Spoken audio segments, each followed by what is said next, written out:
Mesdames et messieurs, mes chers camarades et compagnons, ma joie est immense en ce jour de clôture de notre bureau politique élargi.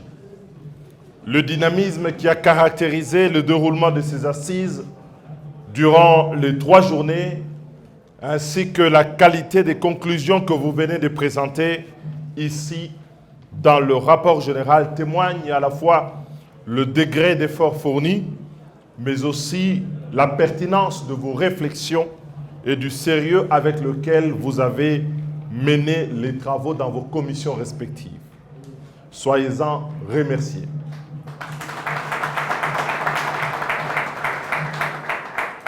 Vous venez de prouver qu'il reste toujours possible de donner le meilleur au Congo en sortant de la villégiature pour travailler et réfléchir enfin dans la recherche de vraies solutions aux problèmes du pays et des Congolais.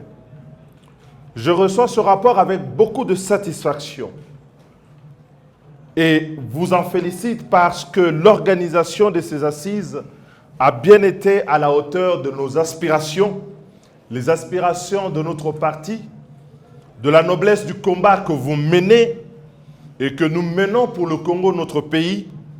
Je félicite tous ceux qui ont donné le meilleur d'eux-mêmes pour que ceci se passe comme à nos habitudes, dans la tranquillité, dans l'ordre et la discipline.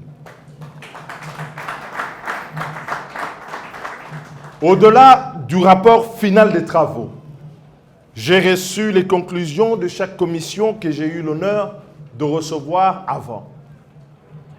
J'ai pris connaissance. J'ai aussi pris le temps d'échanger avec vous ensemble et individuellement. J'en ai tiré une conclusion lumineuse. Le pays va mal, très mal, plus mal que la situation qui nous a mobilisés de 2015 à 2018. Le constat général est simplement alarmant. Il est tragique. L'alternance de 2018 a été gaspillée.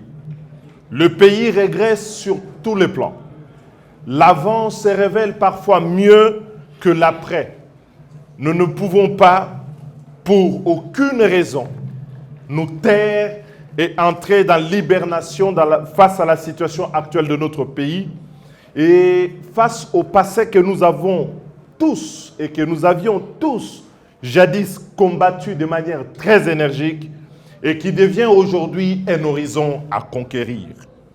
C'est pourquoi, permettez-moi de faire avant tout un point sur la situation générale de notre pays, loin de l'abéance des illusions que l'on partage si facilement, mais aussi de cette autosatisfaction qui a été érigée en grille d'évaluation, d'autocontrôle de l'action publique. Le désenchantement de notre peuple est complet. La déception est totale. Et cette déception est totale face à une alternance qui est là sans résultat. Le mal est bien plus profond aux antipodes de cette autosatisfaction que seuls les détenteurs du pouvoir voient comme un signe de progrès. En réalité, le pouvoir, le régime Tshisekedi est essoufflé. Rien de surprenant. Une alternance sans alternative n'a toujours logiquement que 2 issues. Soit elle fait du surplace, ce qui a été le cas au début, avec le pataugeage dans le programme de 100 jours, le programme de Tshilé-Gelou et j'en passe, autres états de siège. Soit elle fait du recul, comme aujourd'hui, on nous confisque nos libertés, on recule sur le plan de la Constitution. Dans les 2 cas, l'échec est patent. Et sur le plan sécuritaire, j'ai suivi, en réaction à notre discours d'ouverture, dire que nous avions été dans la rébellion et que donc nous serions responsables de la situation actuelle. Nous avons été dans la lutte armée Et nous sommes fiers d'avoir conduit une partie de notre combat pour combattre la dictature face à ce qui était une rébellion à Kinshasa. Nous sommes cependant surpris de voir que le pouvoir a pris le pas d'écrire l'histoire du ressentiment, de ne regarder que dans le passé, de trouver dans le passé la justification de ces échecs, comme s'ils avaient pris le pouvoir pour réécrire ce que nous avons combattu au prix du sang.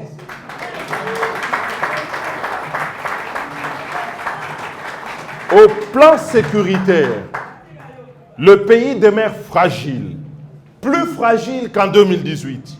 Comment en est-on arrivé à ce point de la défaite nationale par une recrudescence sans fin de l'insécurité dans notre pays? On parle généralement de l'insécurité à l'Est.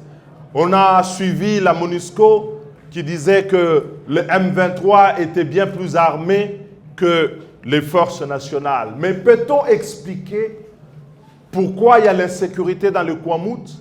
Y a-t-il dans le Kouamout des forces plus équipées que la police, l'armée réunie? Y a-t-il à Kinshasa, où règne l'insécurité au quotidien, plus de Koulouna mieux armés et mieux organisés que les forces de police? En réalité que non. C'est le pays qui est mal gouverné, qui n'est pas gouverné. En réalité, nos compatriotes payent le prix d'un manque de volonté et d'un choix inconséquent du pouvoir en place qui a fait le refus d'avoir une armée de dissuasion par souci de protection du régime, l'absence de définition d'une politique de défense adéquate et le déficit d'une stratégie coordonnée de divers appuis extérieurs à la réforme de notre secteur de sécurité.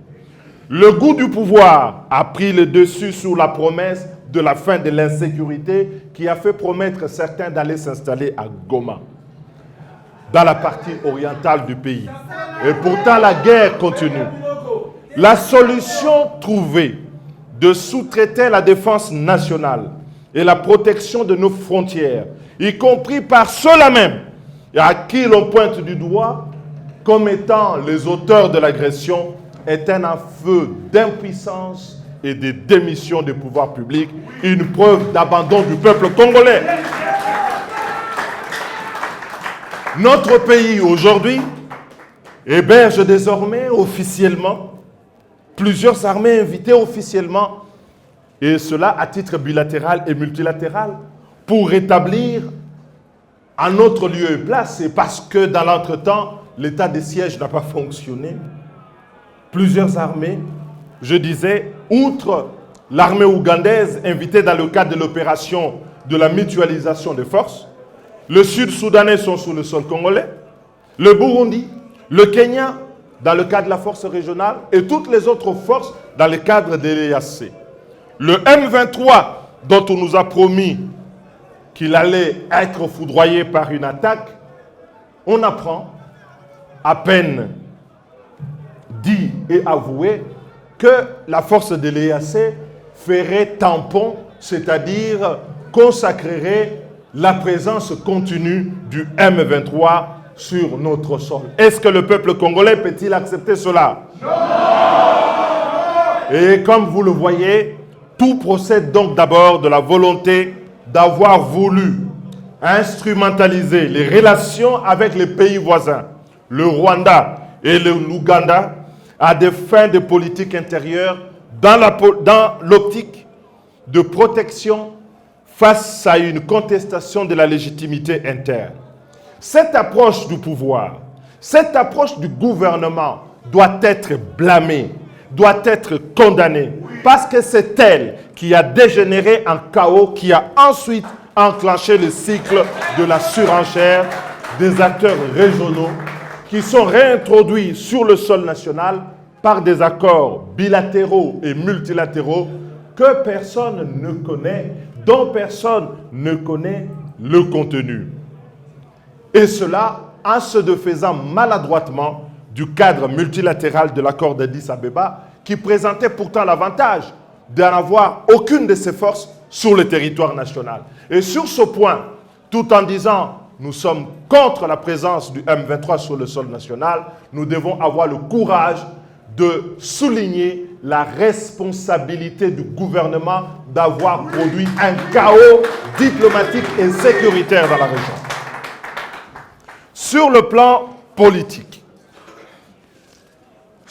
politique interne, les efforts que nous avons accomplis depuis plus de 20 ans dans le cadre du pacte républicain de Sun City, matérialisé par la Constitution du 18 février 2006, sont anéantis.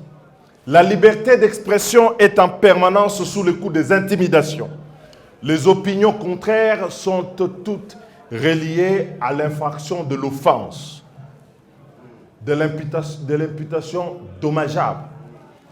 Et j'en passe pour pouvoir incarcérer, arrêter injustement tous ceux qui pensent le contraire. Le droit de grève de nos médecins, de professeurs est menacé quand il n'est pas proscrit. Et pourtant, on a dit que ces médecins touchaient mieux qu'avant. L'intolérance politique est désormais érigée en règle au profit des soutiens du pouvoir qui, malheureusement, n'hésitent pas à allumer le feu sur des thèmes très dangereux du tribalisme, de la ségrégation, de la stigmatisation de groupes en fonction de la race, en fonction de l'appartenance régionale ou religieuse. Toutes choses que nous avions cru effacer et appartenir au passé dans notre pays. La séparation de pouvoir entre l'exécutif, le législatif et le judiciaire a disparu, rappelant tragiquement les années du parti-État, le MPR, un parlement aux ordres et un appareil judiciaire instrumentalisé. Au milieu de tout ceci, le président de la République s'étonne que la justice ne fonctionne pas. Hélas, la justice ne fonctionnera pas tant que le pouvoir ne cessera pas d'interférer dans son fonctionnement. La justice ne fonctionnera pas tant que les moyens financiers ne seront pas accordés au fonctionnement des cours et tribunaux.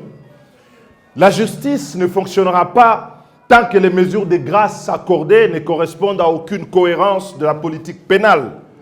La justice ne fonctionnera pas tant que le pouvoir exécutif continuera à discréditer la Cour constitutionnelle, à chercher d'en avoir le contrôle absolu. En conclusion, plutôt que de se plaindre des dysfonctionnements de la justice, ces dysfonctionnements au demeurant imputables au manque d'exemplarité des autorités du pouvoir exécutif, nous en appelons à l'exécutif de se garder d'interférer dans le fonctionnement du pouvoir judiciaire. Sur le plan économique, le régime vante à tout vent à son actif les performances économiques, les records dits historiques, mais qui n'ont d'historique que pour eux. En matière de recettes, la gratuité de la scolarité et bientôt la gratuité de soins, l'exécution en mode campagne et propagande du programme des 145 territoires. Mais le régime s'abstient de dire la vérité de ce qu'est en réalité notre économie, la réalité de nos finances publiques et le caractère exogène de ce changement enregistré. Notre économie est toujours extravertie. Sa croissance est essentiellement tirée par la demande internationale des matières premières. Elle est favorisée elle-même par le contexte des crises politiques internationales. La succession des crises de la Covid et de l'Ukraine n'ont pas été de points négatifs pour notre économie. Bien au contraire, elles ont entraîné successivement la reprise post-Covid avec une demande corrélative de matières premières en volume, ainsi qu'une hausse de cours en valeur. Sans ces facteurs exogènes, notre économie n'aurait pas enregistré d'embellie. Donc, il n'y a pas à s'en réjouir.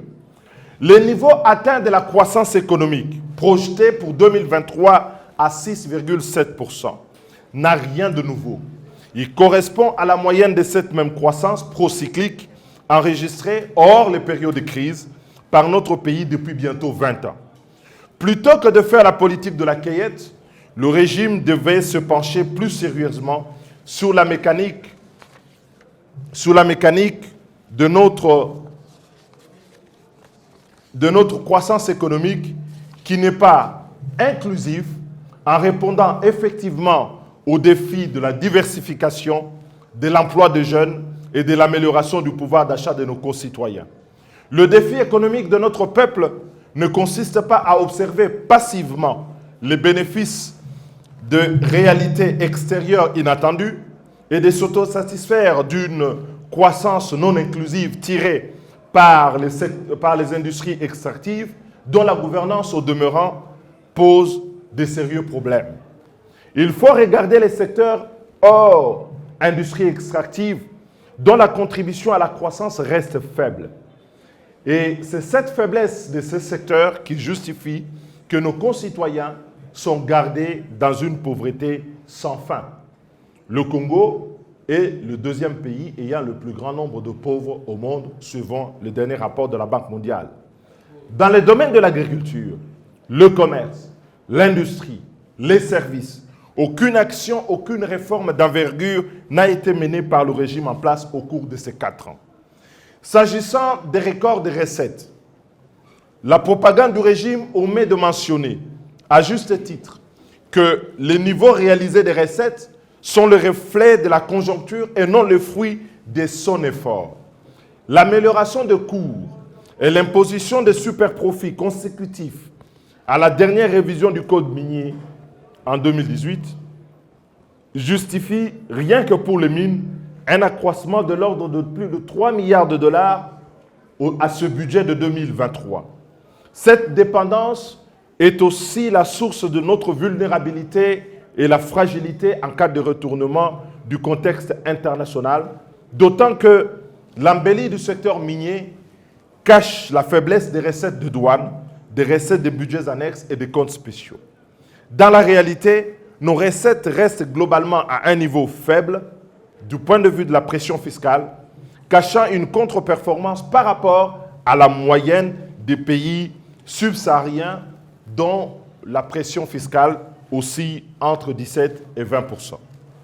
La décomposition de ces recettes montre d'ailleurs que la contribution hors industrie extractive reste marginale, située en termes d'amélioration autour d'une vingtaine de millions par rapport à 2022. Au surplus, la vraie question que l'on devrait se poser porte sur l'allocation de ces excédents budgétaires, ces excédents de recettes réalisées, d'autant qu'à ce jour, aucun collectif budgétaire n'est venu pour nous dire comment est-ce qu'on utilise le milliard de dollars de recettes additionnelles pour 2022. À quoi ces ressources ont-elles été affectées, si ce n'est encore au financement du coût dispendieux de fonctionnement des institutions. Les Congolais ont le droit de savoir où va l'argent de l'État.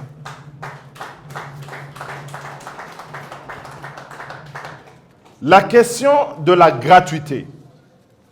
La question de la gratuité de l'enseignement, qui est présentée comme étant un autre trophée de ce régime, procède d'une obligation constitutionnelle et sans doute d'une idée généreuse et de la bonne intention. On a cru par cette idée améliorer l'offre de l'éducation, mais en réalité, on n'a pas résolu la question de la qualité de l'éducation et donc de l'amélioration du capital humain et des infrastructures. C'est quoi cette gratuité où les enfants apprennent à même le sol, sous les arbres, dans des écoles non tollées? Aujourd'hui, les parents préfèrent encore envoyer leurs enfants dans des écoles privées, ce qui n'a fait que déplacer les problèmes.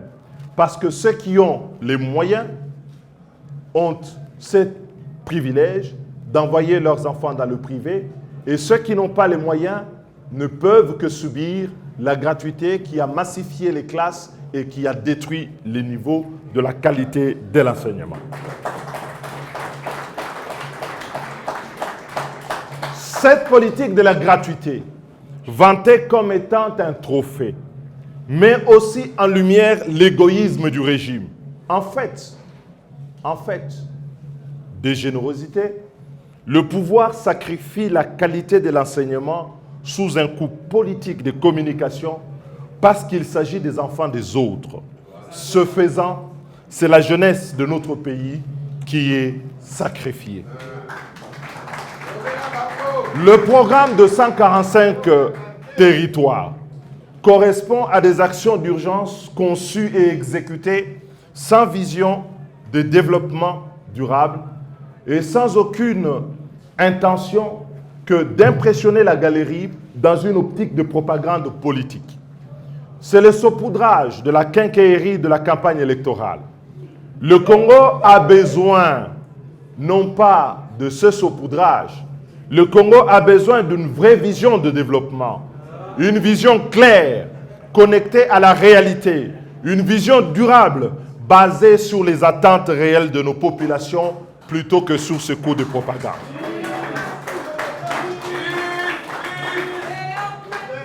Le Congo a besoin d'une vraie vision de développement.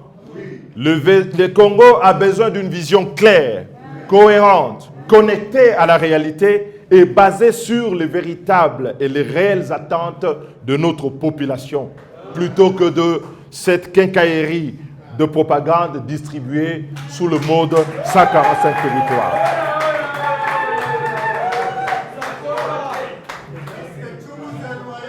Nous avons joué un grand rôle et nous avons tout essayé. Nous avons tout tenté pour empêcher qu'adviennent les problèmes que nous venons d'évoquer. Ils sont pourtant arrivés. Hélas, nous avons une responsabilité à assumer face à l'avenir de la nation et devons l'assumer ensemble. Maintenant que nous avons tous compris que les espérances de l'alternance ont été tournées dans la naïveté, emballées dans le fatalisme de la faiblesse de la volonté, il nous faut œuvrer pour la construction d'un État, pour l'avènement d'un État qui protège, un État stratège, un État qui planifie, un État qui fait face aux défis du monde changeant, un État qui fait face à ce monde complexe et exigeant, un État qui est capable d'affronter les menaces extérieures et de rassurer les Congolais.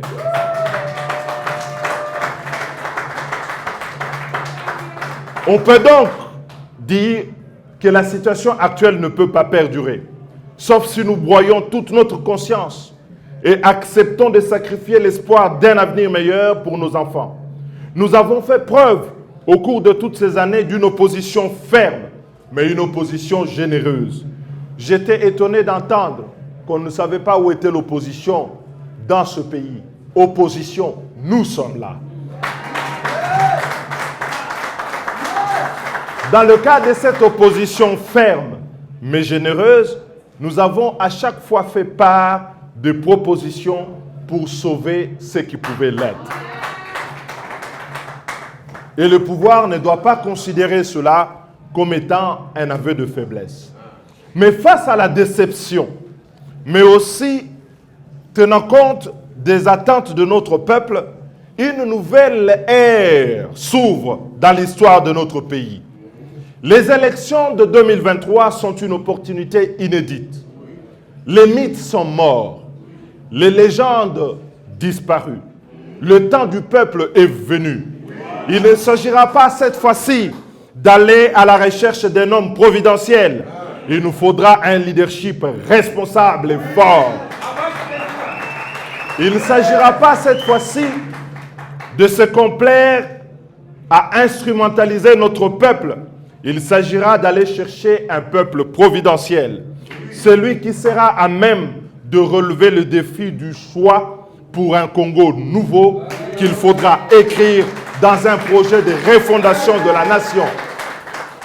Oui, beaucoup prennent le service de l'État en général et le pouvoir comme un prétexte pour faire valoir le tribalisme, le régionalisme, la division sur la base raciale, sur la base ethno-tribale et autres.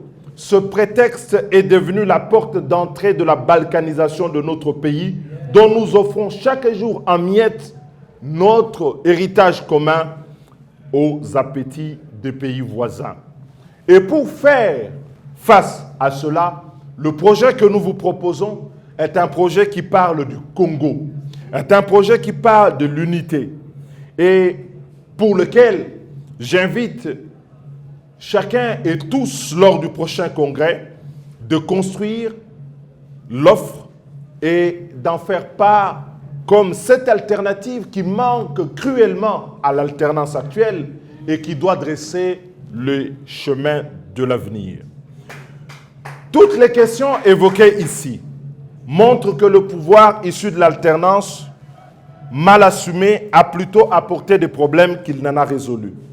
La responsabilité que nous avons aujourd'hui pour la nation est celle de rassembler nos compatriotes de partout, dans le pays et à l'étranger, autour de ce projet planifié en vue de la construction d'un Congo nouveau, digne de nos espérances, un Congo dont nous serions tous demain fiers d'avoir porté sous le fond baptismaux. La feuille de route du parti que vous avez élaborée exige de nous plus d'engagement et de détermination avec une présence permanente sur le terrain. En attendant le congrès où sera présenté notre projet politique consolidé, dont vous avez défini les axes majeurs autour, 1. de la sécurité, de l'emploi de jeunes, de l'intégration du territoire par une politique d'équipement cohérente, par une meilleure gestion et rationnelle de ressources naturelles et des finances publiques, un Congo d'unité sans aucun clivage, un Congo d'équité et de justice sociale, un Congo d'indépendance qui aura recouvré son intégrité territoriale sans un centimètre carré consenti à des forces étrangères. Ce Congo-là est encore possible avec l'engagement de tous. Le temps, et c'est un appel que nous lançons, le temps est venu de rassembler nos concitoyens, de parler avec eux, de les écouter pour définir ensemble les contours de ce projet, le contour de ce Congo, un Congo dont la gouvernance devra reposer sur les valeurs, un Congo où le leadership responsable et clairvoyant pourra bâtir un État qui gouverne cette fois-ci et qui administre le territoire national, un Congo où la police et l'armée ne céderont devant aucune menace, un Congo où l'état de droit est respecté, bâti d'abord sur la primauté de la Constitution et le respect des lois de la République, loin de tout privilège partisan. Ce Congo-là, ce nouveau Congo, doit être celui des actions, celui de l'exemplarité et non celui des promesses déçues. Vous avez vu pour cela qu'au cours de ces 3 et bientôt 4 ans, nous avons reculé sur tout le plan. Et personne dans notre pays n'a l'envie, sauf à vouloir reculer, que de rééditer l'exploit de poursuivre avec la même gouvernance. Le temps est donc venu de tourner la page. Il faut tourner la page de 60 ans d'égarement, mais tourner également la page des 4 ans gaspillés de l'alternance mal gérée. Mais pour que cela ne soit différent de ce que nous avons vécu avant, il faut que les Congolais de partout, de tous les quartiers, de nos villes, des villages, des groupements accueillent le message que nous envoyons, le message de l'envol, le message de notre projet et connaissent notre vision, ainsi que la particularité de notre combat.